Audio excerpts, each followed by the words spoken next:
नमस्कार बंधुगण, स्वागत करुच्ची आपण मानक मोर यूट्यूब चैनल ओडिया औषधि एवं आज एक नुआ वीडियो को।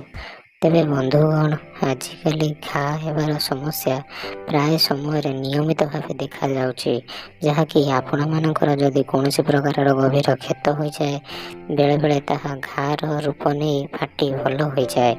जदि कौन प्रकार चेंका आपणकर लगी जाए ताहा जोगु मध्य घा हो जाए एवं यही घा हेबार समस्या जोगु लोक मानक प्राय समय अन्य लोके एक घरकिया कर दियंती।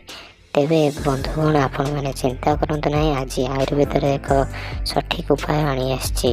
अर्जुन गछर बकल को आनी निआरे पोड़ी क्षार प्रस्तुत करिवे एवं सेही क्षार को गव्य घृतरे उत्तम रूपे खली मलम प्रस्तुत करिवे एवं सेही मलम को जे कौनसी प्रकार क्षत उपरे देले बा घा उपरे देले ताहा शीघ्र शुष्क हो जाए।